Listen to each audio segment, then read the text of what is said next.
support financial reparations? I support that we study that. We should study it and see. But look, let's look at this, for example.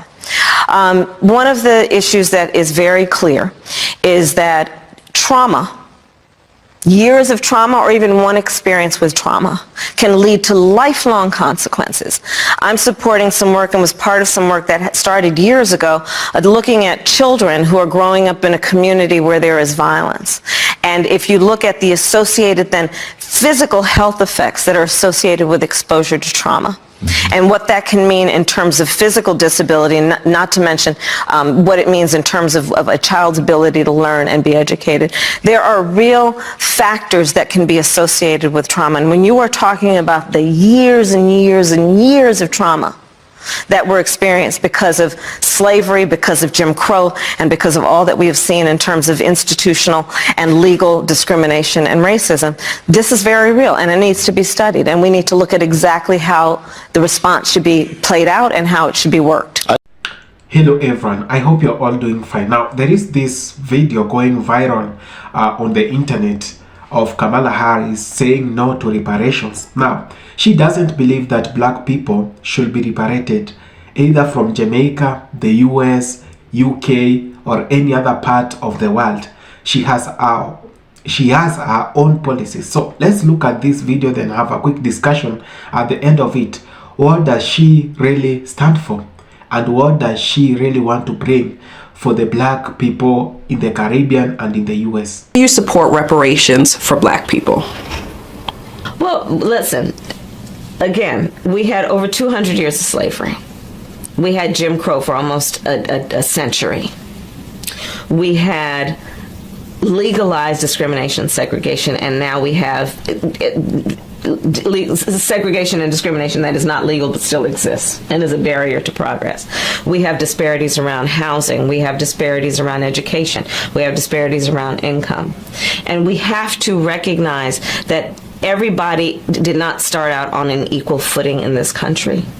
And in particular, black people have not.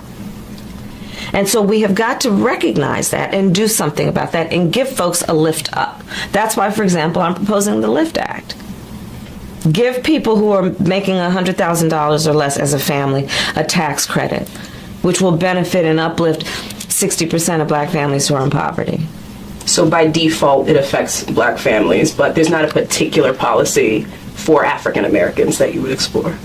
But no, if you look at the reality of who will benefit from certain policies, when you take into account that they're not starting at the same place and they're not starting on equal footing, it will directly benefit black children, black families, black homeowners, because the disparities are so significant.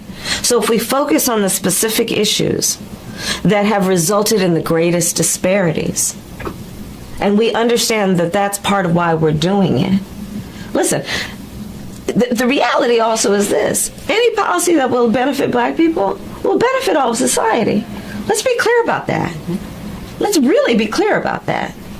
So I'm not going to sit here and say I'm going to do something that's only going to benefit black people. No, because whatever benefits that black family will benefit that community and society as a whole and the country. Right?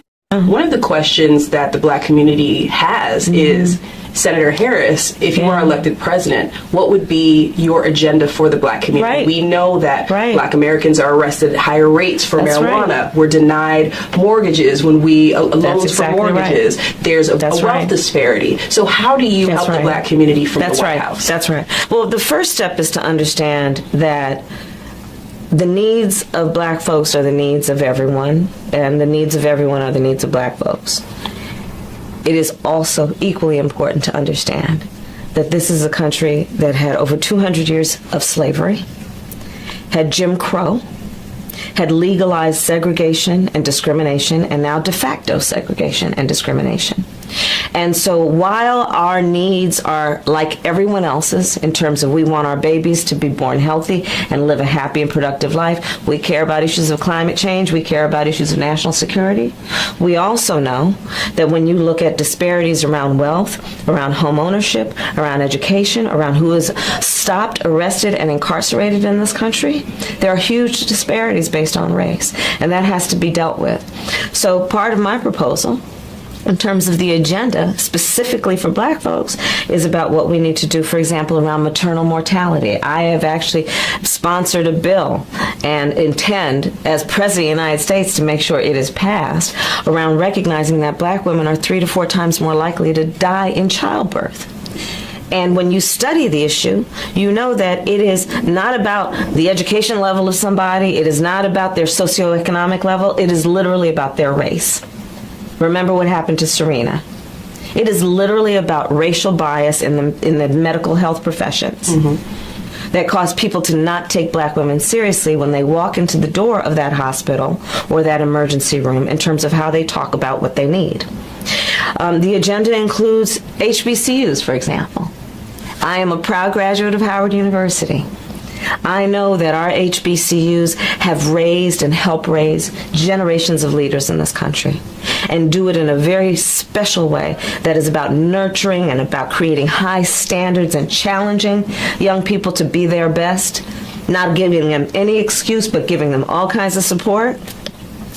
So we need to do more. Yeah, I'm right now working on, and actually got it out of the Senate, and the House passed it around giving more money to HBCUs around their historic landmarks. But there's more to be done around creating incentives for more young people to go into the STEM professions through HBCUs. There is what we need to do around the point that you were raising about the economic disparities. I have a proposal that will be my first order of business when elected president, that is about lifting up middle-class working families. And what I'm proposing specifically is that families that are making $100,000 or less would get a tax credit that they would receive it up to $500 a month.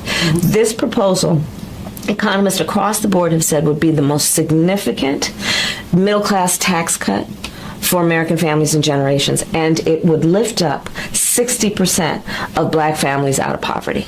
So it does touch black families. Oh, absolutely, directly. Talking about the middle directly. Because when you look at the proportionality of where black families are, you see it in terms of housing and home ownership. Where white families, something, I'm going to get this generally right, but something around 70% of white families own their homes versus somewhere around 40% for black families. Yeah. So you don't have to look very hard to see that disparities exist. But you also don't have to look very hard to see this, that when we're talking about families, regardless of their color, they have an equal desire to work hard, to love their children, and allow them to have a pathway and an equal pathway to success. Now, I'm very sorry for every Kamala Harris supporter around the world who will be watching this video. Now, I'm giving my apologies because I'm not going to accept or agree with whatever she's saying.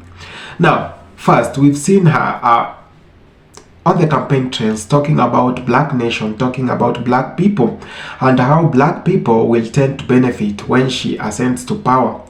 Now, I'm made to believe that she's the prime minister, she is the vice president at the moment.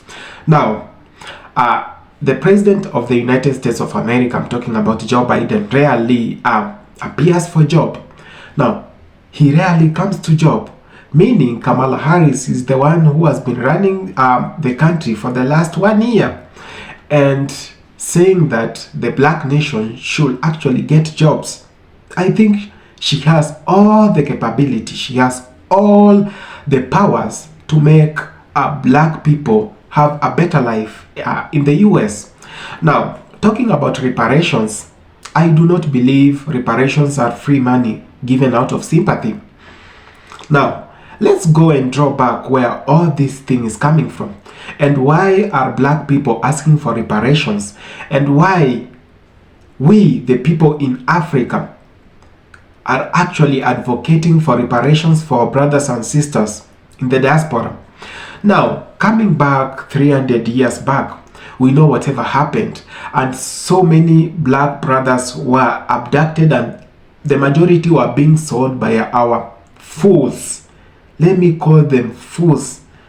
The chiefs by then, those who were ruling, the kings, were selling our brothers to go and work as slaves. Now, in South and Northern America and in some parts of Europe. Now, 100 years later, I'm talking about between 17 to 1800,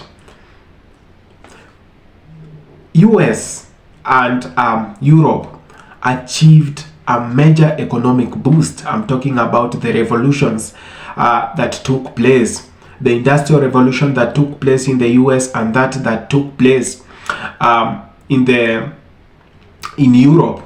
Now, go look at some of the factors that actually facilitated, that made it easier for Industrial Revolution to take place between the two sides. Now, in their books, they won't indicate that the black labor, the labor that the black people brought to the United States of America, the labor that the black people came with, their energy, their sweat is whatever made their economies to be where they are today. Now, let's talk about this. Brothers and sisters who are watching this video, you might not realize how much you've played a role in making sure they are where they are today. It is because of you. It is because of your ancestors. It's because of your grandmom. It's because of your dad that the US is a superpower today. Now talking about reparations. Reparations are not free money. We demand this because our mineral resources are in their countries.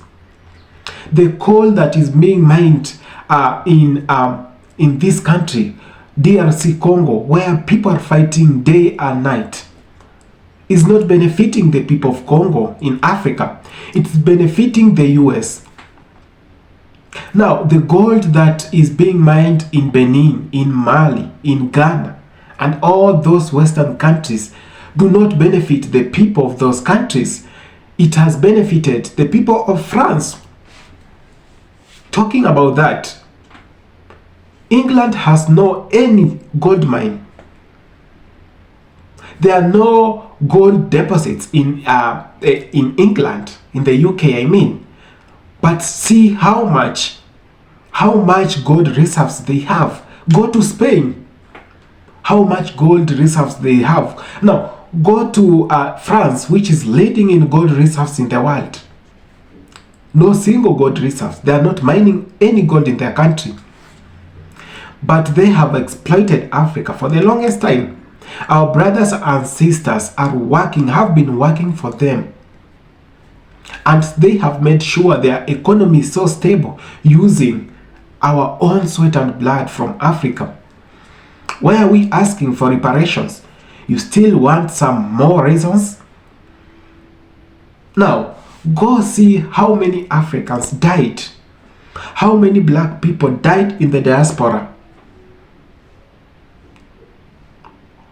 Not because they were sick, no. Some were killed. See how racism has affected our brothers and sisters. Their land was taken by the white settlers who are calling themselves missionary. Then after that, they were taken to a place where they know no one, no land, but as slaves. Now they have worked their asses out, and now they are where they are today. Some have made it and some are still struggling to survive. And you still want to vie as the president of the US, who claims to be black, but you don't want to support the black people to get their rightful reparations. We are not asking. They are not asking because it's out of sympathy. No. It's because they deserve the reparations. When are we going to get that? They owe us a lot of money. Talking about debt, they're the one owning us. They owe us a lot of money. Billions of dollars, if not billions, trillions of dollars. Because our economy is so down in Africa today, just because of them. Black mothers, white mothers, of whatever race, wake up in the middle of the night worrying about their children and their health and their well-being, and we need to address that. But I will say there's another issue that we need to address that's specific to black families, and that is this. We cannot have a society where a father or a mother, by the time their son turns about 12 years old, has to sit down and have the talk with him about how he will be stopped or chased or arrested or even killed because of the color of his skin. And so how do you intend to change that from the White House? How would you change policy around that? Part of it is that the president makes a decision about who's going to run the United States Department of Justice. Currently, under this administration, they have shut down the pattern and practice investigations that involve investigating police departments that have a pattern and practice of discrimination. Those need to be reopened and revived with vigor, because no American should want that a police department that has a history and a pattern and practice of discrimination should be able to get away with that without consequence and accountability. Another issue is what happens through the Department of Justice around consent decrees, which are basically a requirement that police departments that have a history of that kind of behavior, they're under a court order for supervision. This Department of Justice has essentially shut those down. Right. First order. Our people are struggling. Now go to West Africa. See how many countries are fighting. See how many people, how many children, how many women, how many minors have been displaced just because of the wars being caused by France, by the war being caused by the government of the US. They used some of our black people to fight their own countries. Now go look at Libya. Total damage in Libya. That's how they've always wanted. And when we ask for reparations, we are not asking for their money. We are asking for whatever is rightful to us. Our brothers and sisters should be given reparations. They should be compensated for the damage. Now, there is a court, the court of UK. It once ruled that the people who fought for the independence of Kenya and those that were killed, we call them Mau Mau. Those people who were killed when fighting, they were to be reparated. Up to date, we are talking about billions of shillings. No one has ever talked about that. Then they go ahead, liars with our puppet leaders from Africa, so that you can't talk. Our black brothers in the diaspora can't talk. They have no voice, because even when they elect their own black people, they can't stand for them. They elected Barack Obama. He never represented them. He represented the white majority.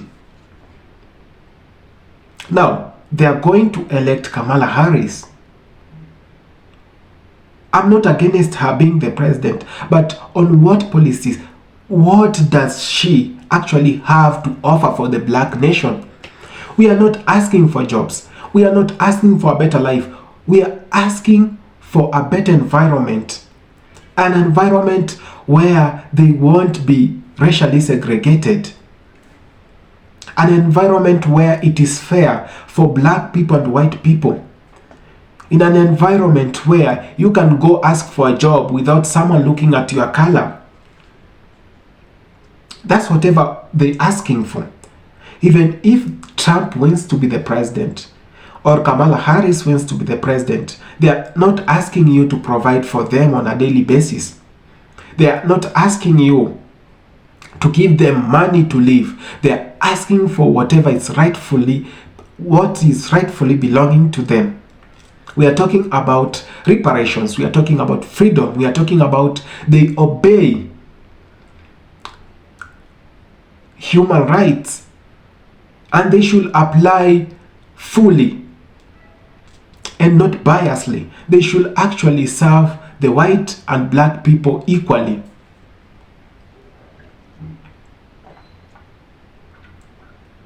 That's whatever they're asking for. So this is the time, brothers and sisters, we should rise and not be actually embedded by the fact that she is a black guy or he is one of our own. If she's not going to serve the interests of black people, then we have no reason.